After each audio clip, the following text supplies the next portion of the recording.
إن لك في النهار سبحا طويلا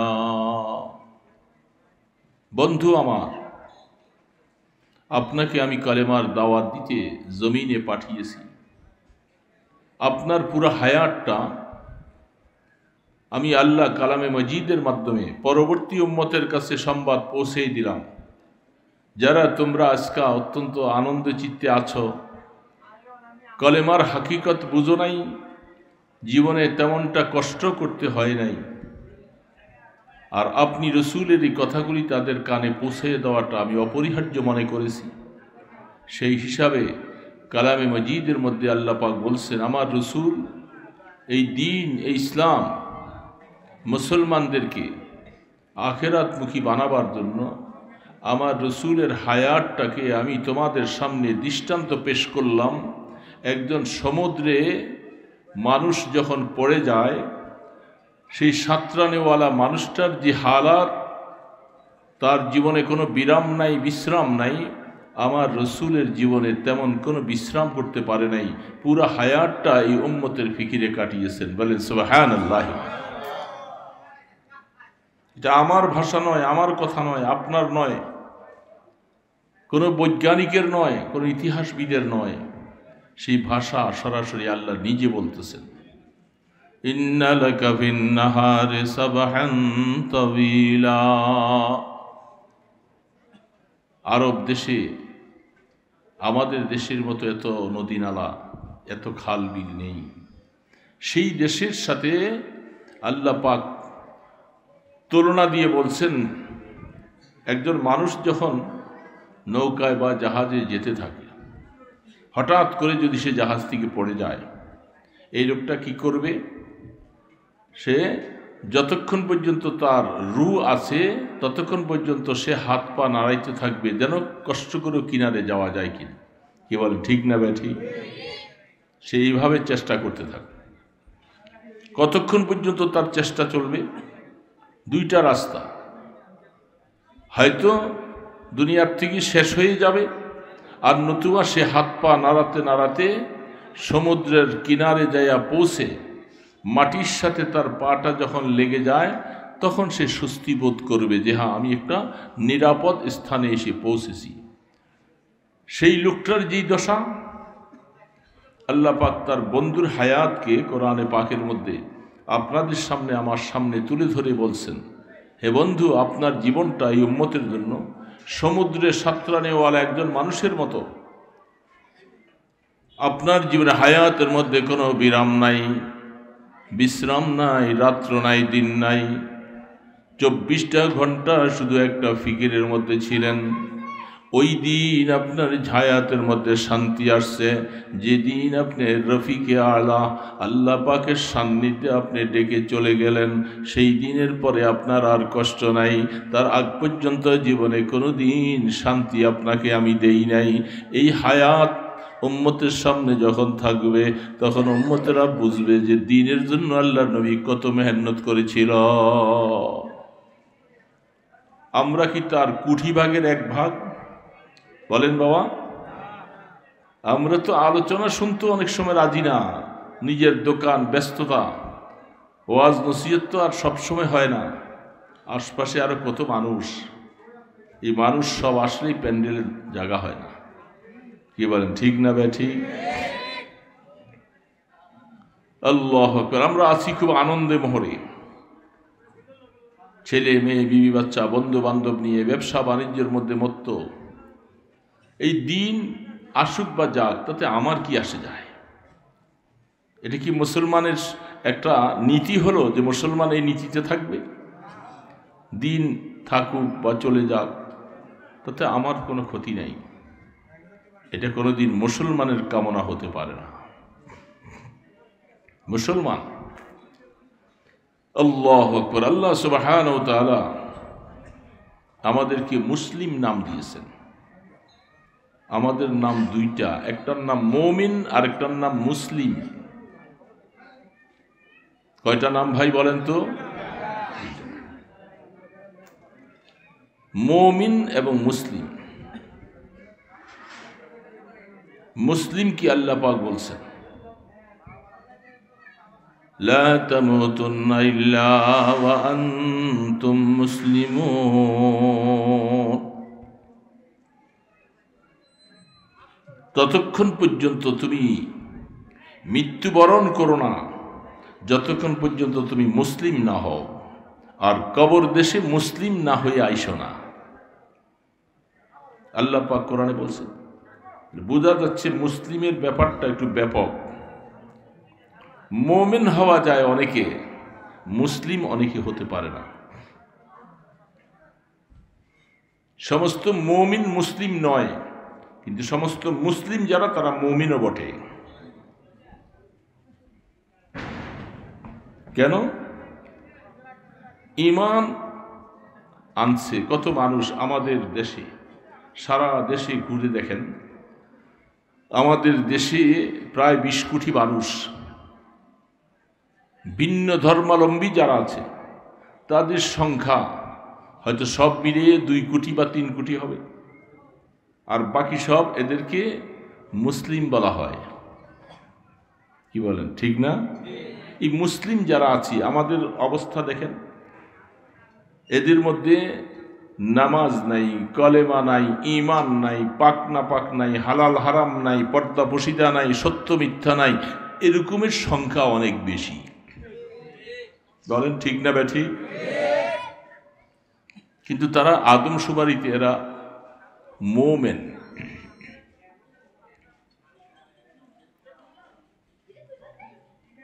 বেনামাজির সংখ্যা, যারা ঈমান আনছে এরকম দাবিদার বেনামাজির সংখ্যা স্কুল, কলেজ, ভার্সিটি,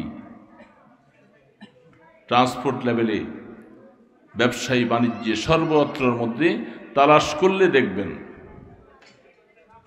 ঈমানের পরে প্রথম জিনিসটুকু যেটা আল্লাহ পাক মুমিনের উপরে ফরজ করেছেন সেটা ছিল নামাজ। এই নামাজ না পড়নেওয়ালার সংখ্যা এই 17-18 কোটি নারী পুরুষ মুসলিমের ভিতরে সম্ভবত 5 কোটি কি থেকে 10 কোটি মানুষ পাওয়া যাবে না যে প্রকৃত নামাজি। কি বলেন, ঠিক না বেঠিক? আর বাকি সব আমরা এমনি নামধারী মুসলিম। নামধারী মুসলিম হওয়ার কারণে আমরা দিন যাক বা আসুক, এই জমিন থেকে দিন চলে গেলে আমাদের কি অসুবিধা? আমার চাকরি ঠিক আছে, আমার ব্যবসা ঠিক আছে, আমার বাড়ি ভাড়া ঠিক আছে, আমার ট্রান্সপোর্ট ঠিক আছে, সব কিছুই ঠিক আছে, আমার অসুবিধা কি? এতে ইসলাম যাক বা থাকুক, এতে কোনো অসুবিধা নাই। এটা কি মুসলমানের কামনা? আল্লাহু আকবার। আল্লাহ সুবহানাহু ওয়া তাআলা বলতেছেন, আফাহাসিবতুম আন্নামা খালাকনাকুম আবাসা ওয়া আন্নাকুম ইলাইনা লা তুরজাউন। এই জগতের মানুষ, তোমরা কি মনে করেছো আমি আল্লাহ তোমাদেরকে অযথা বানাইছি? কি বলেন, আমাদেরকে অযথা বানাইছি না? তোমরা আমার কাছে আসবে না? আল্লাহ বলতেছেন তোমরা আমার কাছে আসবে না, তোমাদেরকে অযথা বানাইছি? শুধু এই গাড়ি চালাবার জন্য, অটো চালাবার জন্য, দোকানদারি করার জন্য, ব্যবসা বাণিজ্য করার জন্য, রাজনীতি করার জন্য তোমাদেরকে আমি বানাইছি শুধু। আন্নাকুম ইলাইনা লা তুরজাউন। কোরআন বিশ্বাস করি তো বাবা? আমরা কোরআন বিশ্বাস করি না? সবাই করি তো? হাত তুলে দেখান তো দেখি। খুব মনোযোগ সহকারে অল্প সময় কথা বল। কোরআন থেকে বলছি, নিজেদের বানানো কথা নয়। বোঝার চেষ্টা করবে, এখানে অনেক যুবক বাবাজিরা বেশি। শুনে নাও তোমরা আল্লাহর কোরআন কি বলছে আমাদের, যে আল্লাহ পাক আমাদেরকে অযথা বানান নাই। আল্লাহ বলেই দিয়েছেন। তার মানিটা কি? তোমাদের ব্যাপারে আমার আল্লাহর অনেক চিন্তা ভাবনা আছে, তোমাদের জীবনটা নিয়ে অনেক চিন্তা ভাবনা আছে, তোমাদের জীবনটা কোন হালাতে কাটবে। যদি তুমি দুনিয়া করো, ব্যবসা করো, চাকরি করো, রাজনৈতিক করো, কলেজ ভার্সিটিতে পড়ো, অসুবিধা নাই, সবগুলি তুমি করবা, কিন্তু প্রত্যেকটা জায়গার মধ্যে ঈমান নিয়া, আমি আল্লাহকে নিয়া তুমি কাজ করবা। আর আমাকে বাদ দিয়া তোমার রাজনৈতিক, আমাকে বাদ দিয়া তোমার ব্যবসা, আমাকে বাদ দিয়া তোমার এই সমস্ত ট্রান্সপোর্ট লেভেলে কাজ করা, রাস্তাঘাটে চলা, মনে রাখবা আন্নাকুম ইলাইনা লা তুরজাউন, আসতে হবে বান্দা আমার কাছে। আবার মনে রাখো আমি আল্লাহ, তুমি আসার রাস্তায় বসা, তোমাকে দুনিয়াতে পাঠাইবার রাস্তায় বসা। সরেন, আপনি সরেন। এই মানুষ ওই দিক চেয়ে থাকে, কথা কি বলতেছি ওইটার দিকে চায় না কেউ। কথা দিলের কানে শুনতে হবে, কি রে বাবা? অন্য মানুষকে হয়ে থাকলে কথা ছুটে যাবে। কষ্ট করে আসছেন, সময়টার বহুত দাম। এই সময় আপনি আরাম করতেন, দোকানদারি করতেন, অথবা কত কাজ করতেন, সব কিছুকে জলাঞ্জলি দিয়ে কোরআনের মাহফিলে এসে বসছেন, তাইলে সময়টা কাজে লাগানো দরকার। শুধু অযথা বসে থাকলে হবে না। বসলাম বাস কতক্ষণ কান সুখ করলাম, চলে গেলাম না। আসছি এখান থেকে, কোরআন থেকে কিছু কথা নিজের জীবনে দিলের মধ্যে ফিট করা লাগবে, এবং এই অনুযায়ী নিজের জীবনকে গড়াইতে হবে। আল্লাহু আকবার। আল্লাহ সুবহানাহু ওয়া তাআলা এই জন্য বলছেন, দেখেন, মুসলিম আর মুমিন ঈমান আনছে, তার মধ্যে ইসলামের কোনো কাজ নেই। বিশ্বাস করছি আল্লাহ আছেন একজন, কিন্তু আল্লাহ একজন আছেন যে তার পাওয়ার কত, ক্ষমতা কত, তার কাছে আমাকে যেতে হবে। এই সমস্ত ব্যাপারে যখন আমি নিজের হায়াতকে যখন বানাবো না, তখন আমি মুমিনই মাত্র, মুসলিম হতে পারিনি। আল্লাহ রাব্বুল আলামিন দেখেন, আমাদের আদি পিতা, আমাদের ধর্মীয় পিতার নামটা কি একটু বলেন তো আওয়াজ দিয়ে? ধর্মীয় পিতার নাম কোরআন বলছেন, মিল্লাতা আবিকুম ইব্রাহিম হুয়া সাম্মাকুমুল মুসলিমিন। ইব্রাহিম আলাইহিস সালাতু ওয়াস সালাম আমাদের ধর্মের পিতা। ঠিক আছে তো? সবাই খেয়াল আছে তো? অনেকের ধারণা নাই, এই জন্য বলতে পারিনি। আদম আলাইহিস সালাতু ওয়াস সালাম সমগ্র মানুষ জাতির পিতা। হিন্দু, মুসলিম, বৌদ্ধ, খ্রিস্টান যত জাতি আছে, তিনি সবার পিতা। আর ইব্রাহিম আলাইহিস সালাতু ওয়াস সালাম শুধু মুসলিমদের পিতা, মুসলমানদের পিতা। কি নাম বলেন বাবা, কি নাম? ইব্রাহিম আলাইহিস সালাতু ওয়াস সালাম। ইব্রাহিম আলাইহিস সালাতু ওয়াস সালাম, এই জন্য আপনার দেখবেন আমাদের দেশ দ্বিতীয়বার স্বাধীন হওয়ার পরে ওই রাস্তায় গেলে দেখবেন, আমি ওই সফর করে দেখেছি, পদ্মা ব্রিজে উঠার আগে একটা নাম ছিল এই ব্রিজটা, এবং এই রোডটার নাম দিছিল বঙ্গবন্ধুর নামে, জাতির পিতা বলে। এটাকে স্বাধীন হওয়ার সাথে সাথে আমাদের মধুপুরে পিসাব সহ আর ওলামায়ে কেরাম সেই সাইনবোর্ডটা নামাই দিয়া, জাতির পিতা ঠিক আছে, জাতির পিতা লাগাইছেন জাতির পিতা হযরত ইব্রাহিম আলাইহিস সালাতু ওয়াস সালাম। এটা আছে এখন। কি বলেন? আসল জাতির পিতা কে? ইব্রাহিম আলাইহিস সালাম। লজ্জা লাগে বলতে? যার অন্তরে যাররা পরিমাণ ঈমান আছে, যে আল্লাহকে বিশ্বাস করে, আখিরাতকে বিশ্বাস করে, সে এটাকে কোনোদিন অমান্য করতে পারে না। এটা কোরআনের ভাষা। কোরআনের একটা শব্দকে অস্বীকার করা মানে ঈমান থেকে বেরিয়ে যাওয়া। কোরআন যেহেতু বলেছে মিল্লাতা আবিকুম ইব্রাহিম হুয়া সাম্মাকুমুল মুসলিমিন, তোমাদের ধর্মের পিতার নাম হলো ইব্রাহিম আলাইহিস সালাম, তিনি তোমাদের নামকরণ করেছেন মুসলিমিন, মুসলমান বলে। কি নাম বলে? তিনি আমাদেরকে মুসলমান নাম দিয়েছেন। এই জন্য ইব্রাহিম আলাইহিস সালাতু ওয়াস সালাম তিনি যখন তার কলিজার টুকরা সন্তান 12-13 বছর বয়সে সন্তানটাকে যখন আল্লাহ পাকের পক্ষ থেকে কোরবানি দেওয়ার কথা বলছেন, আপনারা সব ঘটনা জানেন, কিন্তু ঘটনার প্রতি ইয়াকিন কম, মজবুতি কম। কলিজার টুকরা সন্তানকে আল্লাহর জন্য কোরবানি করতে বলছেন আল্লাহ পাক, বলছেন না?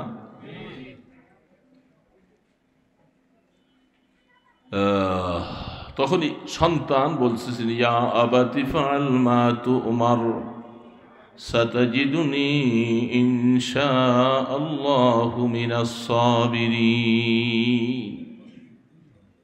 এ আমার কলিজার টুকরা বাবা, যে আল্লাহ আপনাকে স্বপ্নের মাধ্যমে আপনার প্রিয় বস্তু, প্রিয় পুত্র ইব্রাহিম ইসমাইলকে জবাই করার জন্য বলছেন, আমি বাবা আপনাকে আমি অভয় দিচ্ছি, আপনার সেই কাজটা পালন করতে যায় আপনি আমাকে ধৈর্যশীল পাবেন, আমি আপনার সাথে কোনো বেয়াদবি করব না, আমি আপনার সামনে আমি আমার গর্দানকে এইভাবে বিছিয়ে দিব, আপনি আল্লাহর হুকুম পালন করতে কোনো অসুবিধা হবে না।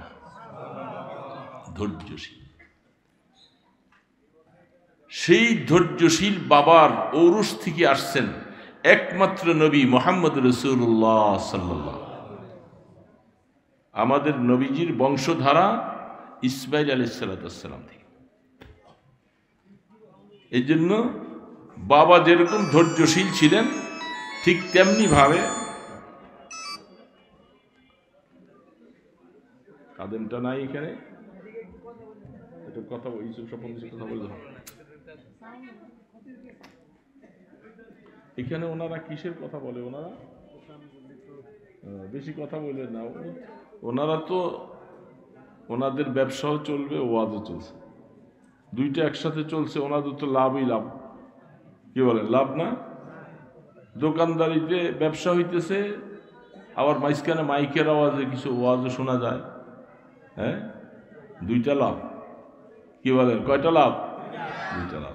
আমাদের লাভ শুধু একটা, আমরা শুধু ওয়াজ শুনতেছি, আমাদের এখন দোকানপাট বন্ধ, ব্যবসা বন্ধ। ওনারা আমাদের থেকে বেশি লাভবান। সময় মতো দেখা যাবে কে কারা লাভবান বেশি, এখন বুঝে আসবে না। সারা জীবন দোকান চলবে, এই ওয়াজের বাজার সব সময় চলবে। আল্লাহ, আমরা কথা আসতে বলবো, দোকানদারি যারা করতেছে চুপচাপ করে, ছোট করে। তো ইসমাইল আলাইহিস সালাম তিনি ধৈর্যশীল ছিলেন। আল্লাহ পাক বলেছেন, এমন ধৈর্য পৃথিবীতে আরেকজন খুঁজে পাওয়া যাবে না। নিজের জীবনটা ছুরির সামনে দিয়ে দিলেন, কোনো প্রশ্ন নাই, বাক বিতর্ক নাই। বাবা, আপনাকে আপনার আল্লাহ বলছেন জবাই করতে, এটা কি কথা হলো যে আমি আমার জবাই হয়ে যাব? বলতে পারতেন, তা বলেন নাই। মুসলমান, কোরআনের এই কথাগুলি শুধু কিচ্ছা না, ঘটনা নয়, এটার উপদেশ, নসিহত কবুল করা। আমি আল্লাহর জন্য কি করতেছি, আমি কতটুকু সারেন্ডার করলাম।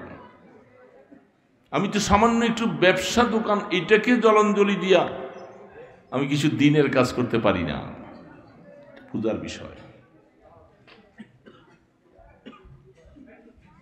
فَلَمَّا أَسْلَمَا وَتَلَّهُ لِلْجَبِينِ।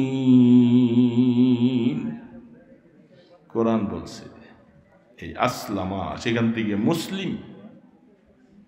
আল্লাহ পাক বলতেছে, আমার ইসমাইল এবং আমার ইব্রাহিম দুইজনে আমি আমার আল্লাহ পাকের হুকুমের সামনে নিজেরা নিজেদের অস্তিত্বকে মিঠাই দিয়া এইভাবে করে আমার হুকুমকে তারা পালন করতে শুরু করলেন। বারবার বাবা ছুরি চালাচ্ছে আর সন্তান ছুরির নিচে নিজের গলাটাকে পেতে দিয়েছে। কোনো অভিযোগ নাই, কোনো রকমের অশান্তি নাই, অধৈর্য নাই, ধৈর্যের চরম দেখাইয়া ছুরির নিচে চলছে। আল্লাহ পাক বলতেছেন এটা কিয়ামত পর্যন্ত আনেওয়ালা সমস্ত মুসলমানদেরকে আল্লাহ পাক শুনাই দিলেন, তোমরা আমার কোরআন পড়ো, দেখো আমার ইব্রাহিম আর ইসমাইলের অবস্থাটা তোমরা দেখো। এদেরকে বলা হয় মুসলিম, এদেরকে বলা হয় মুসলিম। فَلَمَّا أَسْلَمَا وَتَلَّهُ لِلْجَبِينِ, এইভাবে ঘাটটাকে পেতে করট হয়ে ছুরির নিচে দিয়ে দিলেন। এই আসলামা শব্দ থেকে আল্লাহ পাক বলেন মুসলিম। আমার ইব্রাহিম যে তোমাদেরকে মুসলিম নাম রাখলো, এমনি রাখে নাই, ওই সেখান থেকে তিনি মুসলিম পাইছেন, যে আল্লাহ পাক সার্টিফাই করে জানাই দিলেন কিয়ামত পর্যন্ত আনেওয়ালা সমগ্র মুসলিম জাতিকে যে আমার ইব্রাহিম যে তোমাদেরকে মুসলিম নামটা দিয়েছেন এমনি দেয় নেই, তারা মুসলিমের পুরাপুরি হুবাহু অর্থ যা দরকার এটা আল্লাহর সামনে পেশ করে দিয়েছে। এই জন্য তার নাম দিয়েছেন মুসলিম। মুহূর্ত আল্লাহ পাকের হুকুমের পাবন্দিতে চলবে, সে হলো মুসলিম। এর বাবা বলেন এরকম মুসলিমের সংখ্যা বেশি না কম?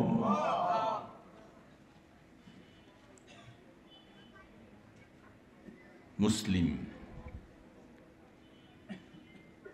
যখন তিনি পরিপূর্ণ সারেন্ডার করে আল্লাহ পাকের সামনে হুকুমের সামনে পেশ করলেন, তখন আল্লাহ পাক খুশি হইয়া বলে যে ইব্রাহিম, আপনার সমস্ত কাজ আমার জন্য যে আপনি নিবেদিত, নিজের বিসর্জন দেনেওয়ালা, আপনাকেও দেখলাম আপনার সন্তানকেও দেখলাম, বাস বিনিময় কি?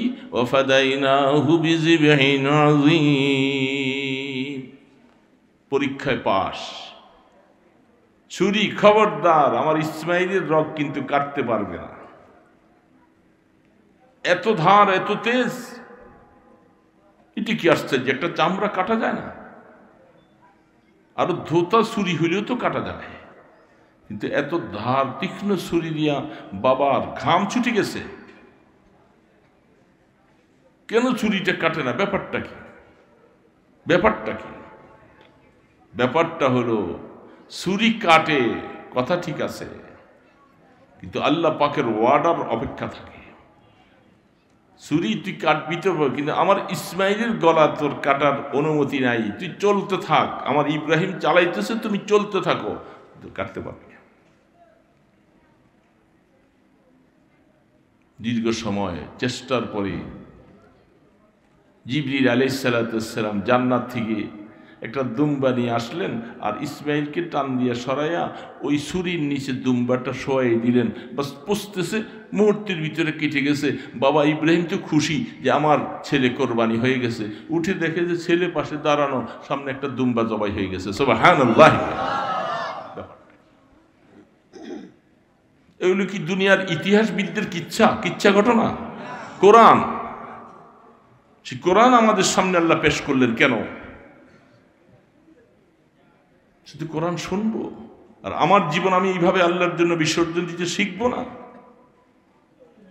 ইসলাম চলে যাবে, নবীর দিন চলে যাবে, অমুসলমানরা সব কিছু সোচ্চার হবে, মুসলমানদেরকে নিষ্পেষিত করে ফেলবে, আর আমি চুপচাপ করে বসে থাকবো। অসুবিধা কি? আমার কি আসে যায়? না, এই ঈমান নিয়ে কিয়ামতের ময়দানে পুলসারাত পাড়ি দেওয়া যাবে না। মুসলমান বাবা, যেই নৌকাটা দিয়ে আমি বুড়িগঙ্গা পাড়ি দিতে চাই, নৌকাটা যদি ছিদ্রি হয়, পানি উঠতেছে, সেচতে সেচতে দেখি যায় না, নৌকা তো মাঝখানে যেই ডুবে যাবে, এই নৌকা দিয়া বুড়িগঙ্গা পার হওয়া যাবে না। নৌকাটা পরিপূর্ণ ঠিক করে যেতে হবে। তারপরেও তো ভয়ভীতি, ঢেউয়ের বাড়িতে নৌকাটা ডুবে যায় কিনা। আমরা যে পুলসেরাতটা পাড়ি দিব, আমাদের ইমানটা কত পাওয়ারফুল একটা ইমান নিয়ে যেতে হবে, নতুবা আল্লাহ না করুক পুলসেরাতের উপরে কেটে পড়ে যাবে জাহান্নামে। পার হওয়া বড় কঠিন মাসালা। ওই সাবজেক্টগুলি আলোচনা করলে তো কোরআন শেষ হবে না কোনোদিন। আমরা পাড়ি দিতে রওনা দিয়েছি এই নৌকা নিয়ে, ব্যাস দুম্বা জবাই হয়ে গেল। আল্লাহ পাক পুরস্কার দিলেন।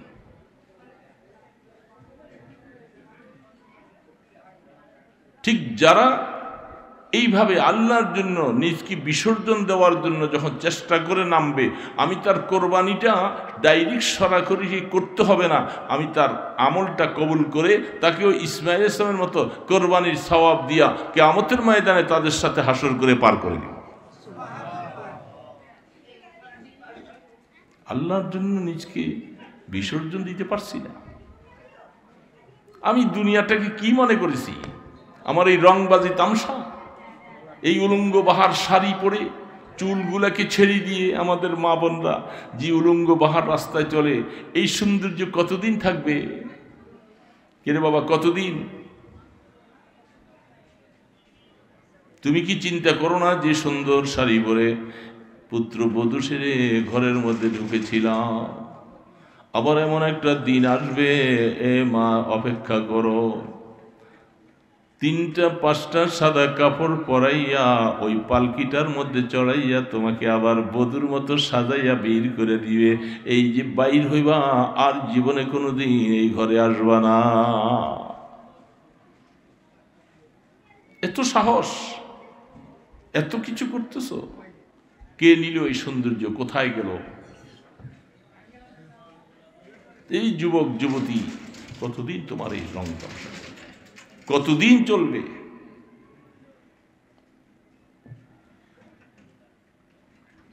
मौत को तुम समझा गाफिल इख्तिताम जिंदगी है ये शाम जिंदगी और सुबह दवाम जिंदगी। অনেক দূরে মনে করেছো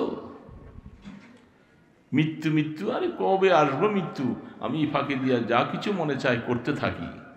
না, এই মৃত্যু হলো মাত্র, এটা তো সন্ধ্যাবেলা, আরো দিনের বহু বাকি। যে সুন্দর বাড়িতে তুমি ঢুকলা, তোমাকে বের করে দিবে, আর ঢুকতে পারবা না। কি অসুবিধা? তোমার রূপ আছে, সৌন্দর্য আছে, ওই শাড়ি কাপড় চোপড় সবই আছে, কিন্তু একটা জিনিস নাই, যেটার কারণে তোমার কোনো নাম দাম নাই। তুমি এখন লাশ হয়ে গেলা। তোমাকে এখন লাশ বলে, লাশ। এখন আর চৌধুরী সাহেব, ভূঁইয়া সাহেব, মিয়া সাহেব না, লাশ। লাশের আরবি শব্দ, এটার অর্থ হইল লাশাই, অর্থাৎ এটা এখন কোনো আলোচনা করার বিষয় নাই, এখন তার কোনো আলোচনা নাই, সমাজে শেষ হয়ে গেল। এই আমার মা বোনেরা, মহল্লার ভিতরে মাহফিলে শুনতেছ, কতদিন চলবাই হালাতে? জীবনের মোড় ঘুরাইতে হবে, কোরআনকে সামনে আনো, মুহাম্মদ রাসূলুল্লাহ সাল্লাল্লাহু আলাইহি সাল্লামের জীবন আদর্শ সামনে নিয়ে আসো, জীবন আদর্শ সামনে নিয়ে আসো। দুনিয়াটাকে এত বেশি মনে করেছো? কত মানুষ তোমাদের মতো এই যে কবর দেশে রেখে আসছে, আর কোনোদিন ফিরে আসে নাই, আর কোনোদিন ফিরে আসে নাই, আসবেও না। আসবে? মানুষ 20 বছর 30 বছর পরও একবার বেঁচে থাকলে ফিরে আসে, ব্যাপার খুললে পাওয়া যায় মাঝে মধ্যে। কবর দেশে চলে যাওয়ার পরে আর কোনোদিন ফিরে আসা যাবে না। তাহলে এত আড়ম্বনা, এত কিছু দাম্ভির্য দিয়ে চলাচল করো, বেপর্দা হয়ে চুল সাজিয়ে বাইকের পিছনে বসে বসে শহরের মধ্যে এইভাবে ঘুরতেছো, আর কত যুবকদেরকে আকৃষ্ট করছো মা। যতগুলি যুবক তোমার দিকে বারবার করে তাকাইয়া আকৃষ্ট হচ্ছে, প্রত্যেকটা নজরে তুমিও জিনার গুনাহ, সেও জিনার গুনাহ। কিয়ামতের ময়দানে চোখের মধ্যে সীসা গলাইয়া দিবে, তখন বুঝবা তোমার এই সৌন্দর্য এটা ভালোর জন্য নয়, এটা তোমাকে জাহান্নামে নেওয়ার জন্য এই সৌন্দর্য,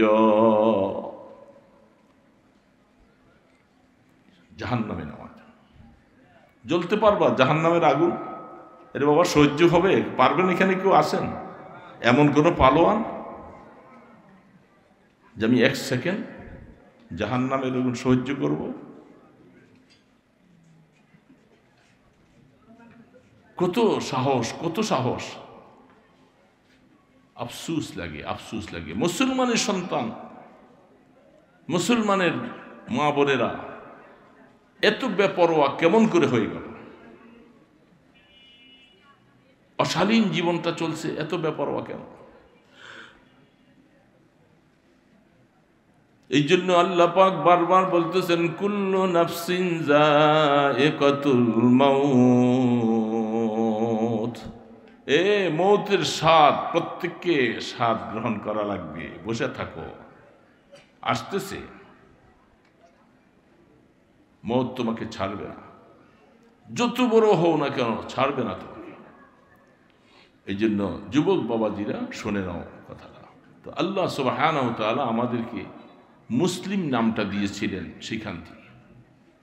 মুসলিম জীবনটা অন্যরকম। এখন আমরা মোমেন হয়েছি, কিছু মোমেন মানি আমরা কিছু বিশ্বাস করেছি, অনেক ছাড় দিয়ে দিছি। আল্লাহ পাক বলে যে তুই মুসলিম না হইয়া কবরে আসিস না, লা তামুতুন্না ইল্লা ওয়া আনতুম মুসলিম। আল্লাহ বলতে পারতেন যে তুই মোমেন না হইয়া কবরে আসিস না, এই কথা আল্লাহ বলতে পারতেন, আল্লাহ বলেননি। কারণ মোমেন হয়ে আসলে শাস্তি একটা অংশ ভোগ করা লাগবে।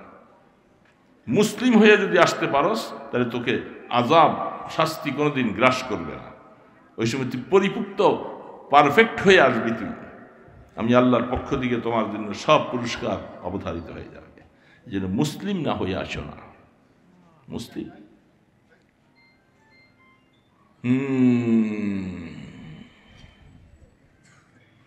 मेमार हरम बाग बता मीर जहाँ है, खाब गरा अज खाब गरा है।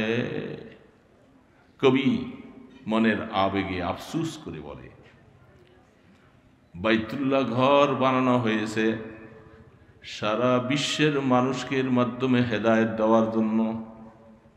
আফসুস হয়ে যায় এই বাইতুল্লাহ ঘরের মধ্যে একটা সম্প্রদায় মানুষেরা, তারা নিজেদের বানানো মূর্তি দিয়া 360টা মূর্তি বাইতুল্লাহ ঘরে নিয়েছে। যে আল্লাহ বানানেওয়ালা তিনি মূর্তির বিরুদ্ধে। তোমরা আল্লাহর দ্বারে, আল্লাহর ঘরে আল্লাহর গোলামি করে নিজেদের বানানো মূর্তিগুলি সেখানে ফিট করলা। বিশ্বের সব জায়গা থেকে মূর্তিকে সরাবার জন্য বাইতুল্লাহর কেন্দ্র বানিয়েছিলাম। আফসুস, সেখানে তোমরা মূর্তি ঢুকাইলা, নিজেদের ঘরের মধ্যে মূর্তি ঢুকাইলা, নিজেদের দেশের মধ্যে তোমরা মূর্তি বানাইলা। ওরে দুনিয়ার মানুষেরা, তোমরা যেন ঘুমের সাগরের মধ্যে বাস করতেছ, হাকিকত কেউ বুঝলা না। আল্লাহ সুবহানাহু ওয়া তাআলা বন্ধুর মাধ্যমে যখন বিজয়ী দান করেছে, দীর্ঘ 13 বৎসর মক্কার মধ্যে থাকলেন, পারল না, সম্ভব হয়ে উঠে নাই। মদিনা শরীফ থেকে 10টা বৎসর 8 বৎসর থাকার পরে আল্লাহ পাক ইমানি শক্তি এমন কিছু সাহাবাকে আল্লাহ পাক তৈরি করে দিলেন, জীবন বিসর্জন দিতে দেয়া সামান্যতম দ্বিধাবোধ করবে না। ওই লোকগুলাকে নিয়ে যখন মক্কার দিকে রওনা দিয়েছে, সবগুলি ভয়ে পালাতে শুরু করলো যে রাসূলের সামনে দাঁড়ানো যাবে না, ক্ষমতা নাই। আল্লাহ পাক কুদরতের দ্বারা মক্কা বিজয় করাইয়া পয়গম্বর আলাইহিস সালামকে বলছেন, যান যান, মন ভরে এই বাইতুল্লাহ ঘরে আপনি আল্লাহকে সেজদা করবেন। দীর্ঘ বৎসর পর্যন্ত বাইতুল্লাহর ঘরে আপনার যাওয়ার অনুমতি দেয় নাই তারা। রাসূল সামনে যাইয়া বাইতুল্লাহ ঘরের চাবিটা যখন যার কাছে চাইল, সে চাবি না দিয়া দৌড়াইতেছিল। হযরত ওমর ফারুক রাদিয়াল্লাহু তাআলা আনহু দৌড়াইয়া দিয়া ধরে নিয়ে আসছে, এ উসমান, তুমি চাবি নিয়ে কোথায় যাও? চাবি তোমাকে দিতে হবে। বলে, আমি চাবি দিব না। আরে চাবি দিবা না মানে? মক্কা স্বাধীন হয়ে গেছে, চাবি নিয়ে আর যাওয়ার মতো তোমার অবস্থা নাই। দৌড়াইয়া ধরে নিয়ে আসছে রাসূলের সামনে। তার নামও উসমান ছিল। চাবিটা রাসূলের হাতে। হযরত বিলাল রাদিয়াল্লাহু তাআলার সাথে, সাহাবায়ে কেরাম সাথে চাবিটা লাগাইয়া বাইতুল্লাহর ঘর খুলছেন। আর ওই সময় সাহাবায়ে কেরাম একসাথে মিলে যে লিল্লাহি তাকবীর যে আওয়াজ দিয়েছিলেন, সারা মক্কার আশপাশে সমস্ত মাটি সহ থরথর করে কাঁপছে আল্লাহু আকবরের ধ্বনিতে। সুবহানাল্লাহ।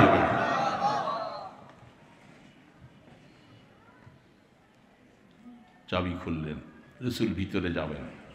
ভিতরে যতটুকু জায়গা, 360টা মূর্তি, সেখানে জায়গা তো নাই।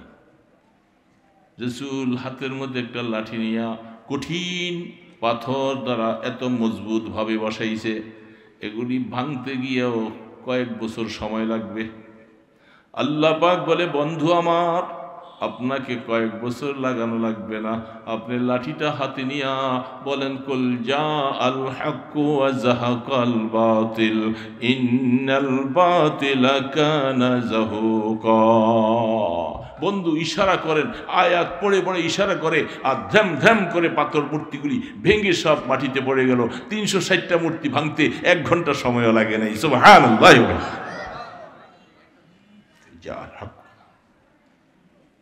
ওই আয়াত কোরআন শরীফে আছে না নাই?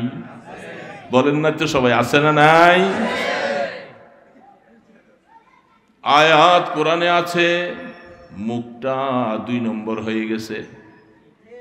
আল্লাহর কোরআনের কোনো পরিবর্তন নাই। যেদিন পরিবর্তন হবে সেদিন পৃথিবী শেষ হয়ে যাবে। কিন্তু যেই মুখ দিয়া ওই সময় বলছিলেন, সেই মুখ আর তৈরি হচ্ছে না। মুখটা হয়ে গেছে 2 নম্বরই মুখ, যার কারণে আয়াত পড়ার পরেও তেমন কার্যকারিতা নাই। রাসূল সমস্ত মূর্তি বের করে ফেলে দিলেন। বেলাল বহুদিন পর্যন্ত এই বাইতুল্লাহ আমার আল্লাহু আকবরের ধ্বনি শুনতে পায় নাই, দাও প্রাণ ভরে একটু আজান দাও। সাহাবায়ে কেরাম সহ সকলের দিলটা খুশিতে বাগবাগ হয়ে যায়। আর সে আজিমওয়ালা নজর করে দেখছেন, আমার বাইতুল্লাহর পাশে দীর্ঘদিন আওয়াজ বন্ধ, আজান বন্ধ। বেলালে হাবশী রাদিয়াল্লাহু তাআলা আজান দিলেন, নামাজ পড়লেন প্রাণ ভরে। সেই বাইতুল্লাহ মূর্তি দূর করলো। ইব্রাহিম আলাইহিস সালাম দোয়া করেছিলেন, আল্লাহ এই শহরটাকে তুমি পবিত্র রাখো, তারা যেন মূর্তি পূজারই না হয়। সেই দোয়া করেছিলেন কত হাজার বছর আগে। কিন্তু তারা সব মূর্তির ঘর বানাইল। কোথায় গেল?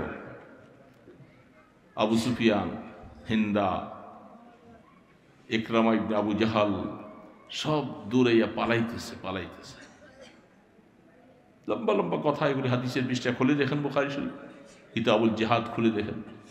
শরীর শিহুরিয়া উঠে আল্লাহ রসুলের কথাগুলি শুনলে।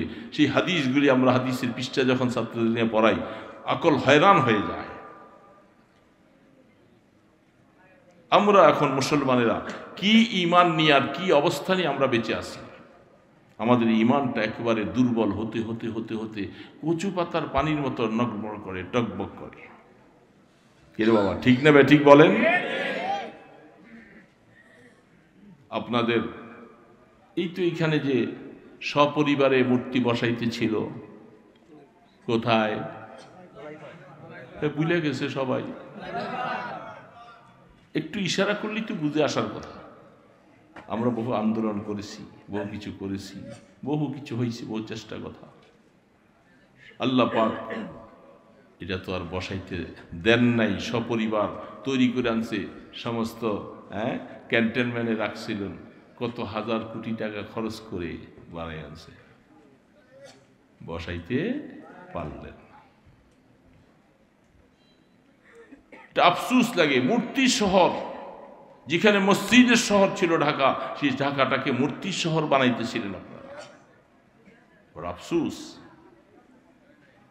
নাফরমানি। তো সব কিছু আবু জাহাল মার্কা, সব আবু জাহাল মার্কা। জায়গায় জায়গায় মূর্তির শহর বানাইতেছেন। এটা আল্লাহ পাকের অভিশাপ আসার মূল কারণ। বহু চেষ্টার পরেও কেউ বাধা দেওয়ার মতো ক্ষমতা নাই। যমুনা ব্রিজের 2 পারে 2টা মূর্তি বানাইছে। পেপার খুঁজে দেখলাম 2টা মূর্তির জন্য 200 কোটি বাজেট। 2 দিকে মুখ, ঢুকবার সময় এই দিকে চেহারা, আবার ওই দিকে আসনেওয়ালাদের এই দিকে চেহারা, এই পারে একটা, ওই পারে একটা। আমি সফরে যখন গেলাম, সেখানে পার হচ্ছি, মনে মনে চিন্তা করলাম, এই 2টা মূর্তি বানাইতে 200 কোটি টাকা লাগে।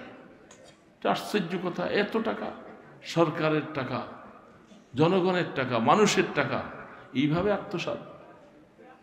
আল্লাহ পাক সেটাকে সমলে ধ্বংস করে দিয়েছেন, বাস ফেলে দেওয়া হয়েছে যমুনাতে। আমরা দোয়া করব যে আল্লাহ পাক দ্বিতীয়বার যেন এই সুযোগ তাদেরকে আল্লাহ না দেন। মূর্তি বানাবে আবার এই সুযোগ আর তোমাদেরকে আল্লাহ দিবেন না, আমাদের বিশ্বাস। যদি আপনারা যদি মুসলমানেরা এই দেশের সমস্ত যদি এক হয়ে যদি কাজ করে, সেই মূর্তি বানাবার সুযোগ আল্লাহ তাদেরকে আর দিবে না কোনোদিন। মূর্তি বানাও। আমাদের নারায়ণগঞ্জে 2 নম্বর রেল গেটে এই জায়গাটা খালি ছিল, শহীদ আলী চেম্বারের এখানে। আমি হজের সফরে ছিলাম, আসার পরে দেখি যে এখানে মূর্তি বানাইতেছে, সালা দিয়া বেড়া দিয়া। মনে খুব কষ্ট লাগলো। আইসা পরবর্তী জুমার মধ্যে সমস্ত মুসল্লিদেরকে বললাম যে নারায়ণগঞ্জের একটা মেইন শহরের মেইন কেন্দ্রে এখানে মূর্তি বানাবে, এটা তো বরদাস্ত করা যায় না। সমস্ত মানুষকে, মুসল্লিদেরকে একত্রিত আহ্বান করে আমরা মিছিল করলাম, স্লোগান করলাম, মূর্তি বানাতে পারবে না, সব কিছু করলাম। করার পরে ডিসি সাহেব আমাকে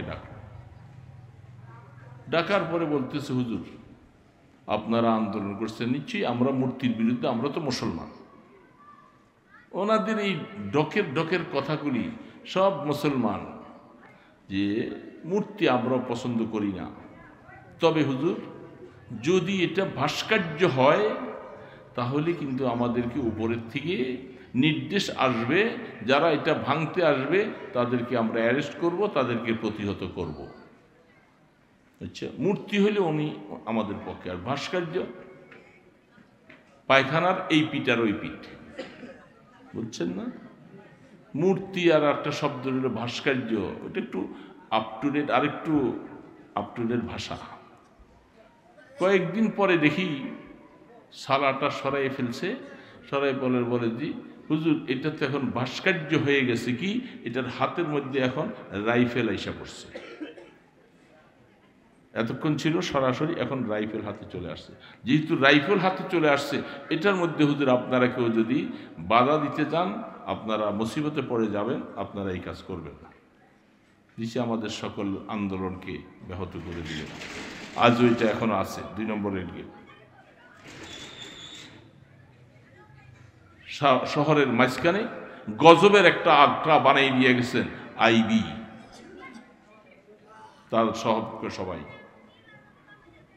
বললাম যে এ আল্লাহর গজব আসার একটা কারণ বানাইছে। যে মূর্তি আল্লাহ পাক পছন্দ করে না, ইব্রাহিম আলাইহিস সালাম পছন্দ করে নাই, আমাদের রসুল বাইতুল্লাহ ঘরটি বের করে দিয়েছেন এবং বলছেন যেখানে মূর্তি থাকবে সেখানে রহমতের ফেরেশতা আসবে না। তো তোমরা হাজার হাজার টাকা খরচ করে, কোটি কোটি টাকা খরচ করে এইভাবে করে সারা দেশকে মূর্তির আড্ডাখানা বানাইলা।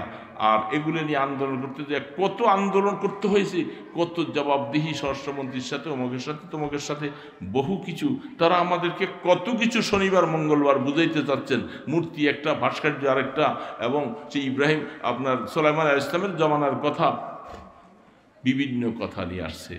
তো দোস্ত, হাকিকত মনে রাখতে হবে যে আসলে মূর্তিকে আপনি যেই নামেই দিবেন না কেন, এটা আল্লাহর গজবের কেন্দ্র, এটা আল্লাহ পাকের রহমত কোনোদিন বয়ে আনবে না, কোনোদিন আনবে।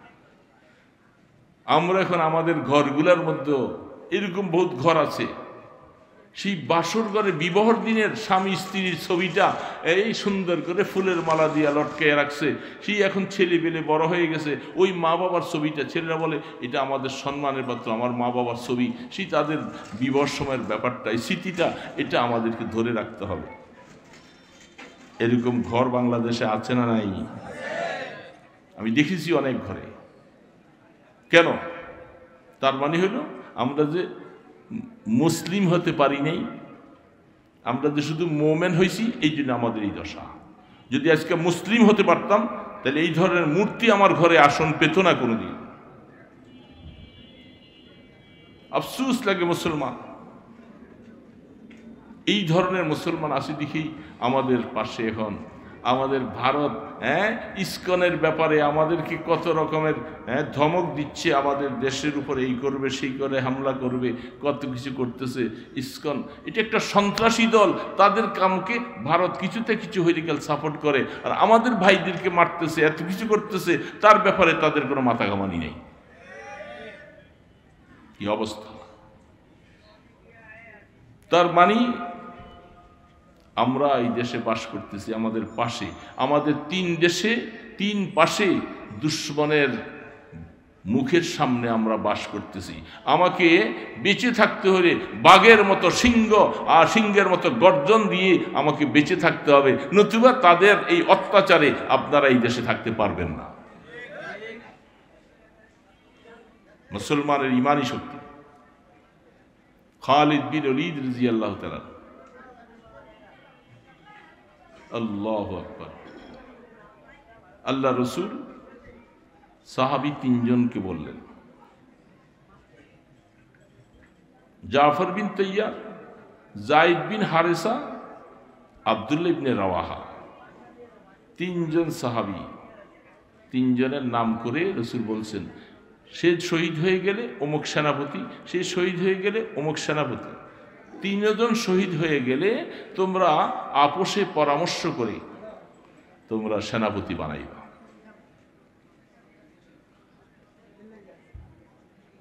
আল্লাহ পাকের হুকুম।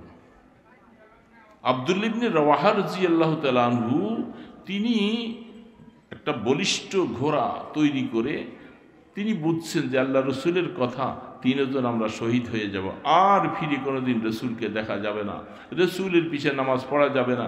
এই জন্য তিনি জোহর পর্যন্ত একটু অপেক্ষা করে, সাথীরা সবাই চলে গেছেন, রসুল মিম্বরে বসে দেখেন যে আব্দুল্লাহ ইবনে রাওয়াহা এখনো মদিনাতে। ডাকলেন, আব্দুল্লাহ, তোমার সাথীরা সবাই চলে গেল, তুমি? ইয়া রাসূলুল্লাহ, আমি সামানপত্র সব তৈরি করে আমার ঘোড়াটাকে তৈরি করে রেখে আমি শুধু আসছি, নামাজটুকু আপনার পিছনে পড়ে যাব, জীবনে আর তো ফিরে আসবো না, জীবনের শেষ নামাজ রসুলের পিছনে পড়ে যাব। রসুল বললেন, আব্দুল্লাহ, মনে রেখো, নবীর পিছনে নামাজ পড়ার আশায় বসে আছো, কিয়ামতের ময়দানে তোমার সাথীরা যারা সকালের দিকে রওনা দিয়ে চলে গেছে, জান্নাতে যাওয়ার সময় মনে রাখবা তারা সবাই জান্নাতে চলে যাইবা, তুমি তাদের 500 বছর পরে জান্নাতে যাইবা।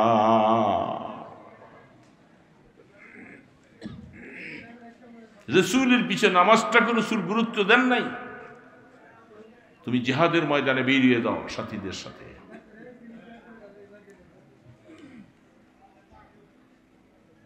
জঙ্গে মৌতা।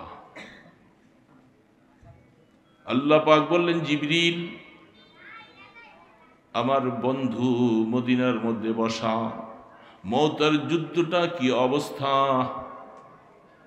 লক্ষাধিক কাফেরের মোকাবেলায় সামান্য সাহাবা, কোন কোন রাওয়ায়াতে লেখে 10,000 12,000, আর তাদের সংখ্যা হলো 1,20,000। এদের মোকাবেলায় যাচ্ছে, গমসান লড়াই চলছে। জাফর ইবনে তৈয়ার রাদিয়াল্লাহু তাআলা আনহু শহীদ, যায়েদ ইবনে হারেসা শহীদ, আব্দুল্লাহ ইবনে রাওয়াহা যুদ্ধের পতাকাটা হাতে নিয়েছেন। তিনি কতক্ষণ যুদ্ধের পরে তরবারি আসলো, তিনিও শহীদ। জিবরিল, তাড়াতাড়ি যাও, মদিনা শরীফ থেকে মৌতার যুদ্ধের জায়গা পর্যন্ত যত পাহাড় টিলা আছে সব সরাইয়ে দাও, আমার বন্ধু মদিনায় বসে যুদ্ধের অবস্থাটা দেখবে।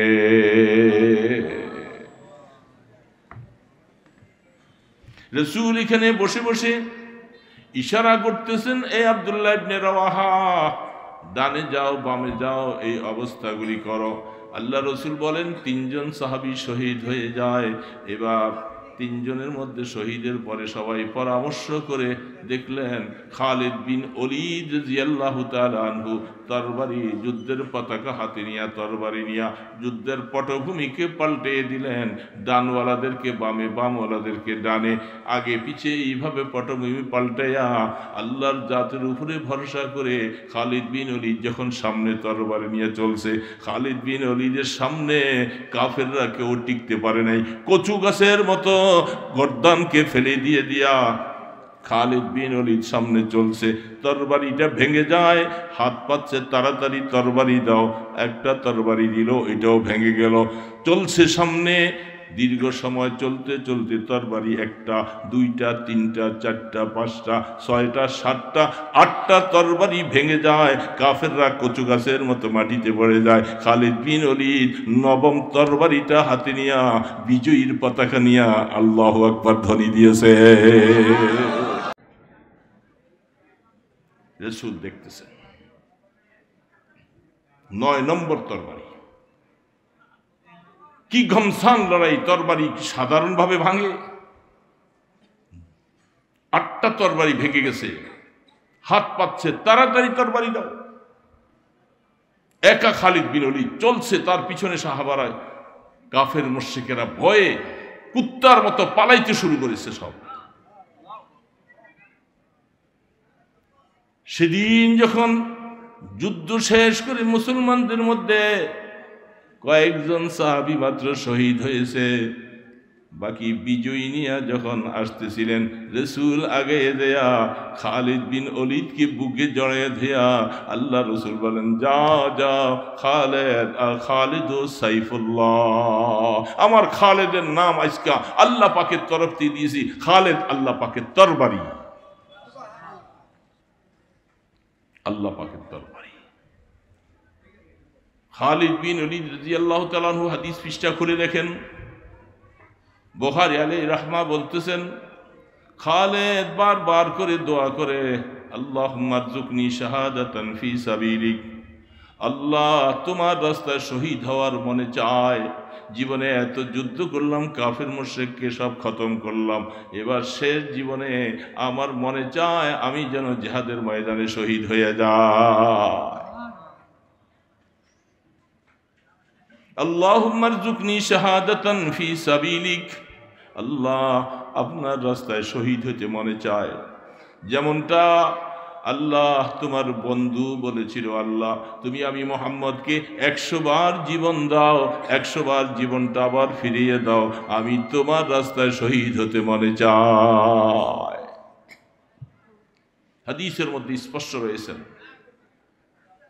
যে ব্যক্তি মৃত্যুবরণ করলো তার অন্তরের মধ্যে জিহাদের স্পৃহা নাই, শহীদ হওয়ার তামান্না নাই, কামাতা কামাইতাতাল মুনাফিক, তার মৃত্যুটা যেন মুনাফিকের মৃত্যু হলো। যেহেতু আল্লাহর দ্বীনের জন্য জিহাদ করা, শহীদ হওয়ার মতো মন নিয়ত যার নাই, তার মৃত্যুটা মুনাফিকের মৃত্যু হবে।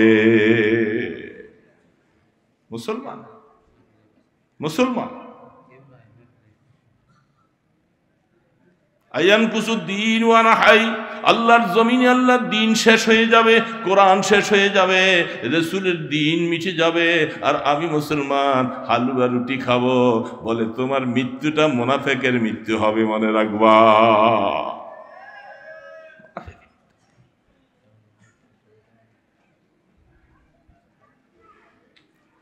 খালিদ বিন ওলীদ মুমূর্ষ অবস্থা।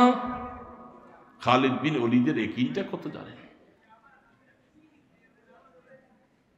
ইহুদি কেলাওয়ালাদের উপরে খালিদ বিন ওলীদ রাদিয়াল্লাহু তাআলা আনহু সহ কিছু সাহাবায়ে কেরামদের নিয়ে তাদের কেলাকে বেষ্টনী দিয়েছে। প্রায় অনেক দিন, 15 দিনের মতো পার হয়ে যায়, যুদ্ধ সংগঠিত হয় না, তারাও কেলার গেট খোলে না, বাইর হয় না, সাহাবারা ফিরে আসে না। তখন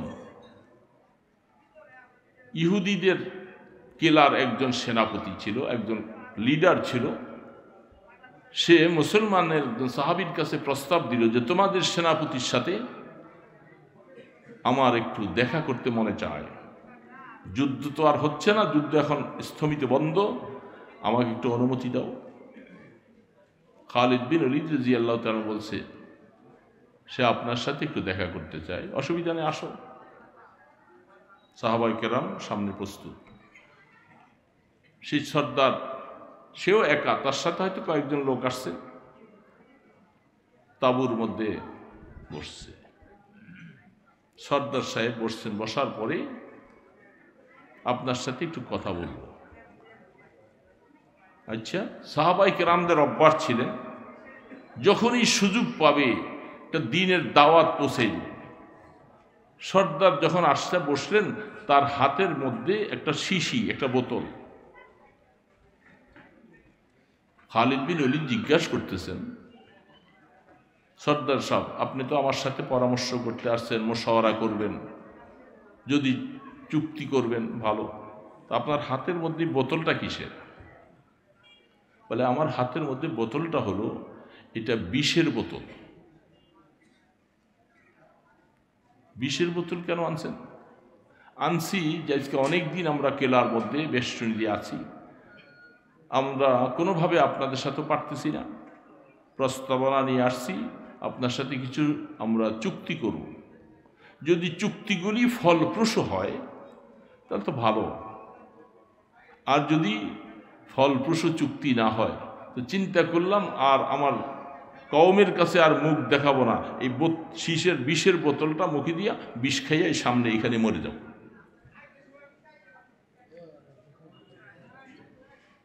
খালিদ বিন ওলীদ রাদিয়াল্লাহু তাআলা আনহু বলেন, সুন্দর, ঈমানের দাওয়াত দেওয়ার একটা সুবর্ণ সুযোগ আসছে।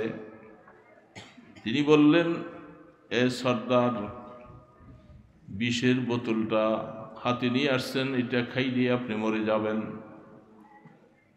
আমি বলবো আপনার কথাটা ঠিক নয়।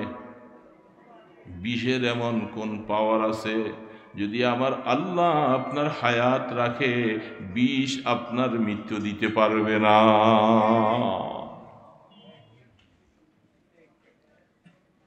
সর্দার বলতেছে, আপনি এটা কি বলতেছেন? এই বিষটা এমন কঠিনতম একটা বিষ, যে একবার এটা খাইছে সেই বিষটা তিতা না মিঠা না চুকা সে বলার সুযোগ আর পায় না। আপনি এটা কি বলতেছেন? বলে, হ্যাঁ, আমি যা বলছি, আপনাকে আমি বিশ্বাস না করলে আপনি বিষের বোতলটা আমার হাতে দেন, আমি আপনার সামনে আল্লাহ পাকের নাম নিয়া আমি বিষটাকে মুখে দিয়ে আমি খাবো। যদি আমার মৃত্যু যদি এই বিষের মধ্যে আমার আল্লাহ লিখা রাখে তাহলে আমি মারা যাব, আর যদি আমার মৃত্যু আল্লাহ পাক না লেখে, বিষের বাবার ক্ষমতাও নাই আমাকে মারতে পারে।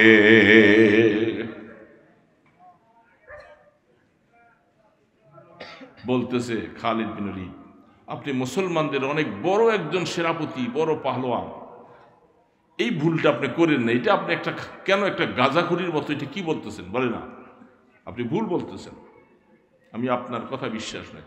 আমি ওই নবীর পক্ষ থেকে বলছি যিনি বারবার করে আমাদেরকে শিখিয়েছেন, যদি আল্লাহর তরফ থেকে মৃত্যু না হয়, কোনো জিনিসের বাবার ক্ষমতা নাই, আল্লাহ পাকের ওয়ার্ডার ছাড়া কারো মৃত্যু হবে না। সারা দুনিয়ার মানুষ যদি তোমার উপকার করতে চায় আর আমার আল্লাহ যদি তোমার বিপক্ষে যায়, একটু পশম পরিমাণ উপকার করতে পারবে না। আল্লাহ যদি তোমার বিপক্ষে যায় আর সবাই উপকার করে পারবে না। অল্টারনেট যদি আল্লাহ তোমার পক্ষে থাকে, তারা কেউ তোমার ক্ষতি করতে পারবে না।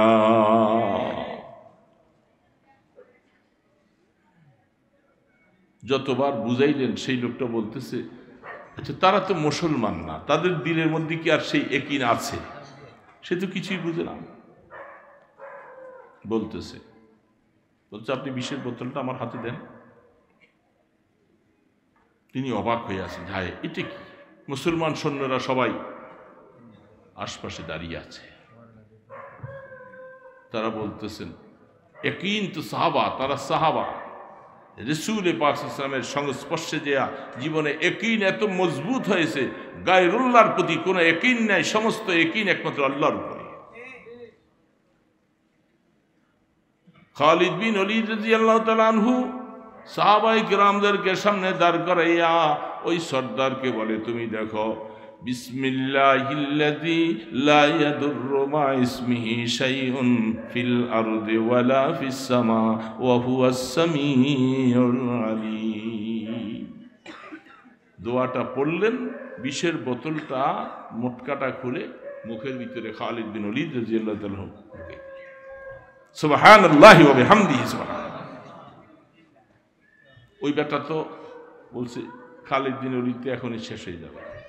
খোদার কসম লাগে, কিতাব খুলে দেখো, খালিদ বিন ওলীদ রাদিয়াল্লাহু তাআলা আনহু বিষের বোতলটা মুখে দিয়া দিব্যি আরামে বসে আছে, একটা জাররা পরিমাণ ক্ষতি ফসমটাও পড়ে নাই। খালিদ বিন ওলীদ বসে আছে, সবাই নারায়ে তাকবীর লিল্লাহে তাকবীর দিয়া আল্লাহর শুকর আদায় করা শুরু করলো। ওই বেটা শুধু একটা নজরে চাইয়েই আছে, এটা কি? জীবনের সারা জীবনের যত বিশ্বাস ধারণা সব পাল্টে গেল। বিষ ওই আমাদের দেশের মতো, যে এক লোক বলতেছে এই দেশের সব তো নকল, কই দেশে বিষও নকল। কেমনে?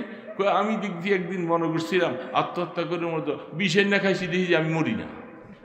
তখন বলছে যে নকল নকল, সব নকল, বিষও নকল।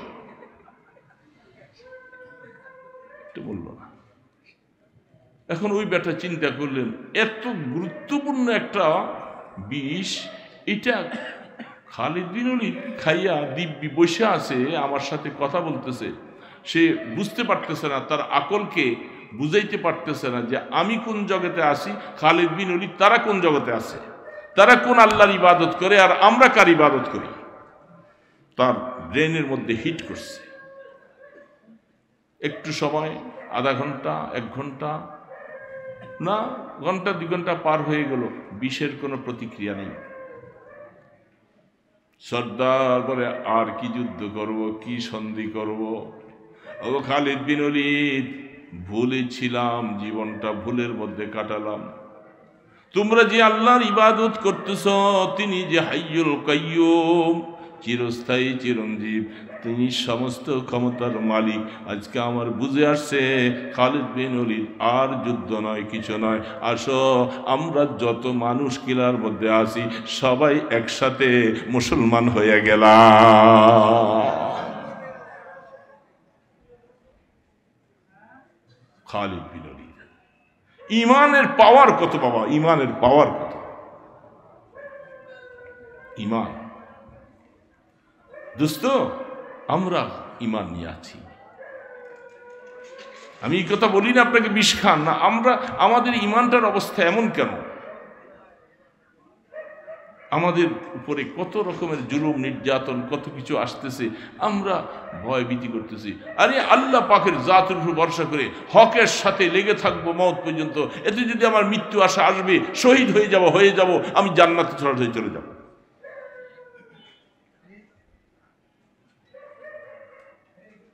আল্লাহু আকবার। এই জন্য ছোট্ট আয়াতটা পড়েছিলাম, লম্বা কথা না, সময় বেড়ে যাচ্ছে। ইন্নাল্লাযীনা আজরামু কানু মিনাল্লাযীনা আমানু ইয়াযহাকুন। কোরআন বলতেছে, একদল মানুষ, কাফের, মুশরিক, নামধারী মুসলমান, নাস্তিক, এরকম বহু মানুষ জমিনের মধ্যে আছে। তারা একজন টুপিওয়ালা দেখলে, হুজুর দেখলে, নামাজি দেখলে, জুব্বাওয়ালা দেখলে তিরস্কার করে, ক্রিটিসাইজ করে, চোখ মাইরা মাইরা দেখে। ওই যে এগুলি সব মোল্লার দল, আছে না নাই? আমি বলি না, এটা কোরআন খোলেন। ইন্নাল্লাযীনা আজরামু কানু মিনাল্লাযীনা আমানু ইয়াযহাকুন। ভালো একজন ইমানদার মানুষ, নামাজি মানুষ, তবলিগওয়ালা মানুষ, গাট্টিওয়ালা মানুষ দেখলে কাফের মুশরিকেরা তারা বলে এরা সব পথভ্রষ্ট। এদেরকে দেখলে হাসে, মুস্কি হাসে। ফিরি মোল্লার দল, হ্যাঁ, এদের নাম দিয়ে জঙ্গিবাদ এসে বলে, এখন দাড়িওয়ালা হুজুরের কয় জঙ্গিবাদ। তারা এদেরকে দেখলে সহ্য করতে পারে। কিছু কিছু বেগানা মহিলা যাদের মধ্যে দিন নাই, পর্দা নাই, উলঙ্গপানা বেহায়পানা চলে, তারা এই সমস্ত হুজুর দেখলে, আলেম দেখলে, দাড়িওয়ালা একজন নামাজি মানুষ দেখলে ক্রিটিসাইজ করে। করে কি করে না? কোরআন বলতেছে ওয়াইজা মাররু বিহিম ইয়াতাগামাজুন, পরস্পরে তারা যখন এগুলি শেষ করে এক জায়গার মধ্যে একত্রিত হয়, চোখ মটকায় মটকায় দেখে, হাতে ইশারা দিয়া ইঙ্গিত দিয়া বলে, এই দেখো এটি সব মোল্লার গোষ্ঠী, এরা এই করব সেই করব, কত কিছু বলবে, আমাদেরকে শান্তিতে বেপর্দায় বের হইতে দেয় না, আমাদেরকে গান বাদ্য করতে দেয় না, থিয়েটার বাস্কো করতে দেয় না, চক্ষুটা মাইরা মাইরা তাদেরকে সমালোচনা করে। ওয়াইজান কলাবু ইলা আহলিহিমুন কলাবু ফাকিহিন, এগুলি সব কিছু করার পরে যখন বাড়িতে যায়, বিবির সাথে বসে বসে বলে, এই যে দেখো এই মোল্লার দলকে আজকে অনেকগুলি কথা বলে আসছি, তিরস্কার করে আসছি, তাদেরকে অনেক খারাপ বলছি, কি মাদ্রাসায় পড়াইবা, এ ছেলে কেন মাদ্রাসায় যাও, কেন জীবনটা লাইফটা নষ্ট করতেছো। সর্বশেষ যাইয়া বলে এগুলি সব বরবাদ, তাদের দুনিয়ার কোনো করার মতো কোনো অবস্থা নাই, গতি নাই, ক্ষমতাও নাই। আমাদেরকে সব এই সমস্ত নামাজিওয়ালাকে দেখলে খারাপ লাগে। মুসল্লি যখন আজান দিলে মসজিদের দিকে দৌড়াইলে এরা বলে, হ্যাঁ কি এই নামাজ পড়ে কি হইব, এই দাড়ি রেখে কি হইব, এই টুপি মাথায় দিয়ে হইবটা কি। এদের কারণে সমাজটা নষ্ট হয়ে যাচ্ছে। এরকম বললেওয়ালা আছে না নাই? আমাদের দেশে আছে না নাই? আমাদের দেশে একবল নাস্তিক আছে এরকম, যারা নাস্তিক ক্যাটাগরি, তারা সব এরকম মাদ্রাসা ছাত্র, মাদ্রাসা দেখলে, আলেম ওলামা দেখলে, দাড়িওয়ালা দেখলে, হুজুর দেখলে তারা এরকম ক্রিটিসাইজ করে, তিরস্কার করে, হাততালি দেয়, অনেক কিছু উপহাস করে। করে কি করে না?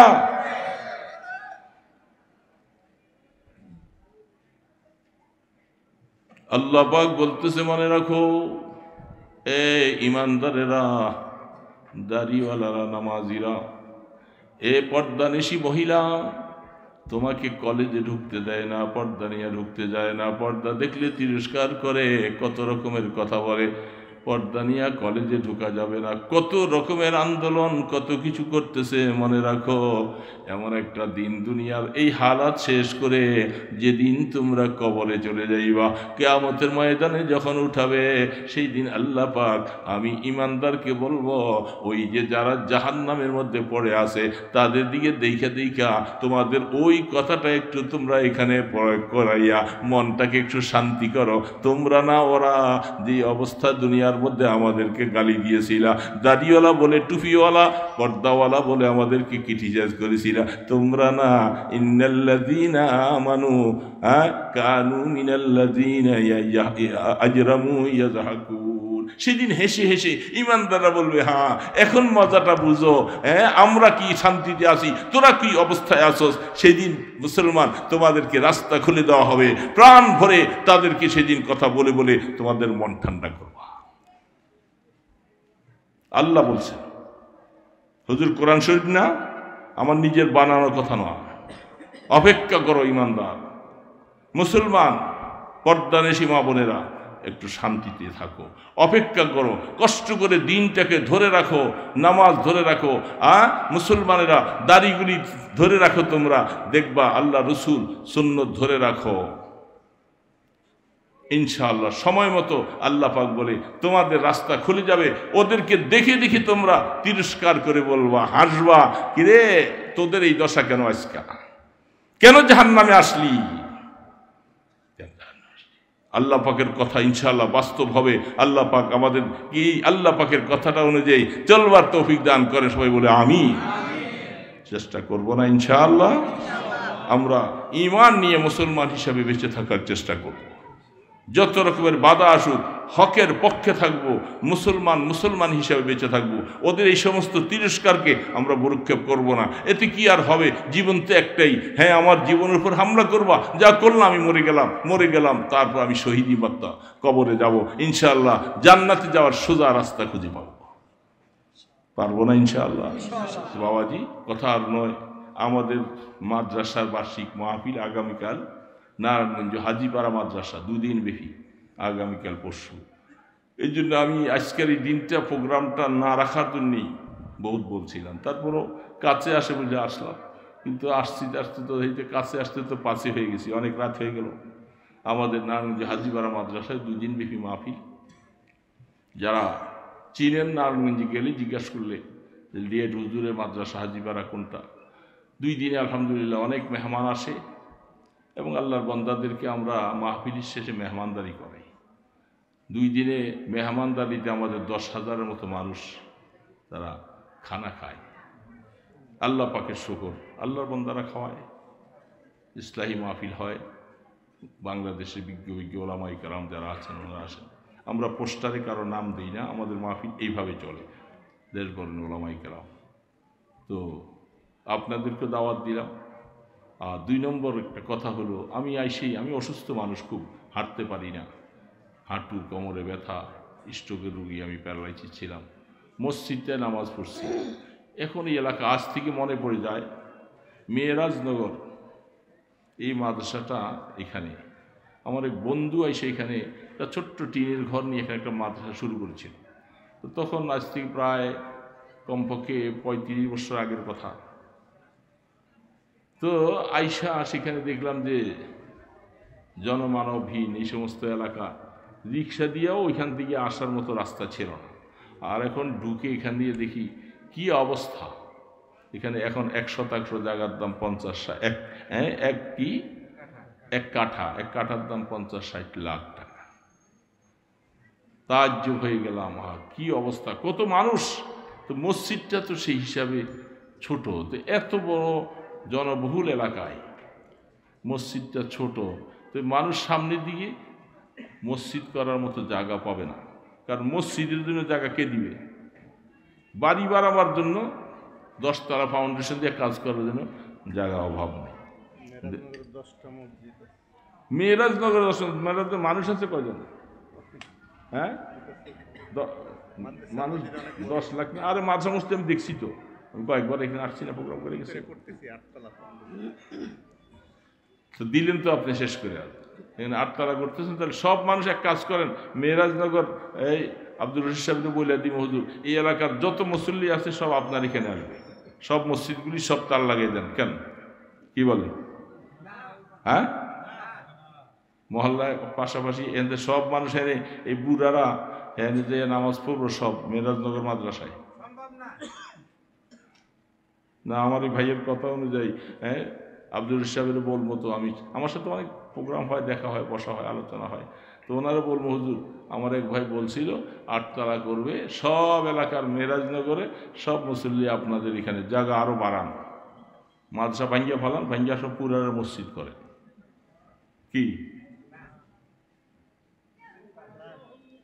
আরে বাবা, যে হারে মানুষ বাড়া শুরু হয়েছে, আর যদি 10 বছর পরে কি অবস্থা হবে, ওই সময় তো সেজদা দেওয়ার জায়গাই পাইবেন না। মসজিদে তো সব দাঁড়িয়ে থাকতে হবে, জমাত 5টা করা লাগবে একসঙ্গে। তো মসজিদটা এটার একটু বাড়ান, একটু বড় করেন, জায়গা কিনেন। কি হইল জায়গার, এখানে 60 লাখ টাকা 50 লাখ টাকা 1 কাঠা জায়গার দাম, যদি এখানে 5 কাঠা জায়গা থাকে কত, 3 কোটি টাকা। এই তো এখন কোটি টাকার কোনো মূল্য আছে নাকি এই দেশে? আমরা তোমার কাছে তো কোটি টাকা, যেই মানুষ 10,000 টাকার মালিক ছিল না, সে এখন কোটি কোটি টাকার মালিক। ঠিক না ব্যাঠিক বলেন? এই জন্য টাকাও সেরকম, জায়গার দাম বাড়ছে যেরকম, টাকার বেশি হাল অবস্থা। এই জন্য চেষ্টা করে মসজিদটার যেন পাশে জায়গা আছে। আরে বাবা, সময় আছে, জায়গা কিনে থুইয়া যাও, পরে বিল্ডিং আল্লাহ বান্দারা করবে। ওই কোথার থেকে সৌদি আরবের টাকা আইসা মেয়েরাজনগর মাদ্রাসা মসজিদ হয়ে যায়, এরকম হইতে পারে না? কি কথা হাসান? আমি এই জন্য জায়গাটা কেনার চেষ্টা করেন। কমিটির লোকেরা আসেনি এখানে কেউ? কি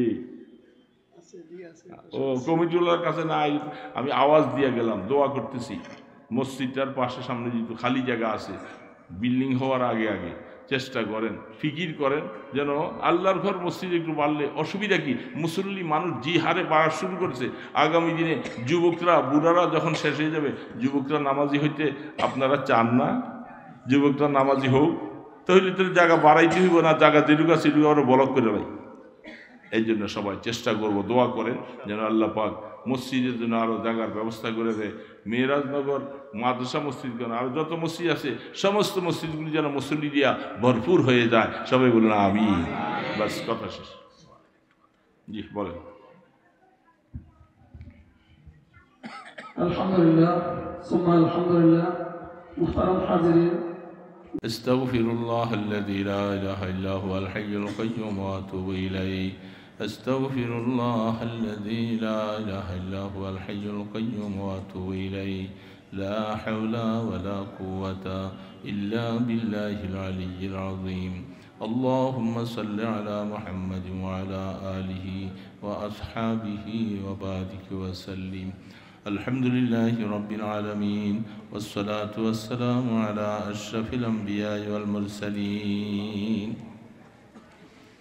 يا حي يا قيوم برحمتك نستغيث، أصلح لنا شأننا كله ولا تكلنا إلى أنفسنا طرفة عين.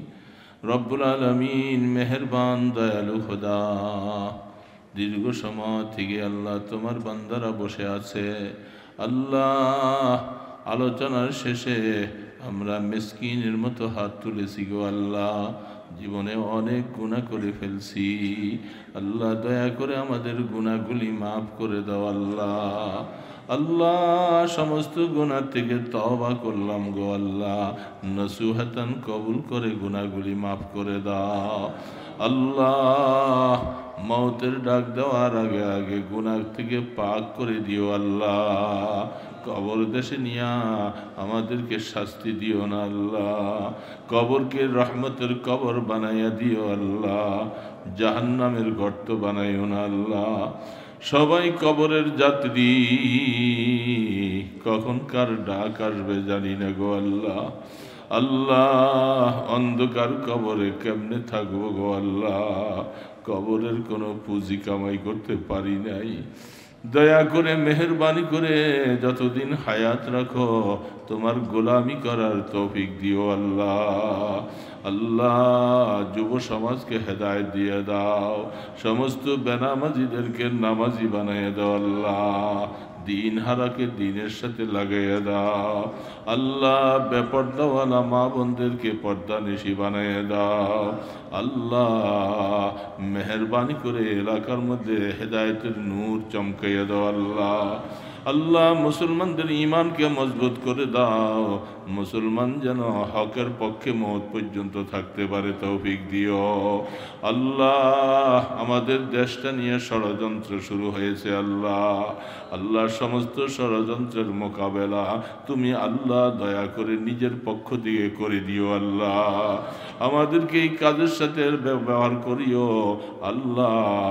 ভারতের চোখরাঙ্গাকে আল্লাহ তুমি দয়া করে মেহেরবানি করে বন্ধ করে দাও আল্লাহ। আমাদের দেশে আমাদেরকে শান্তিতে বসবাস করার পরিবেশ দান করো আল্লাহ, শান্তিতে ইবাদত করার পরিবেশ দিয়ে দাও।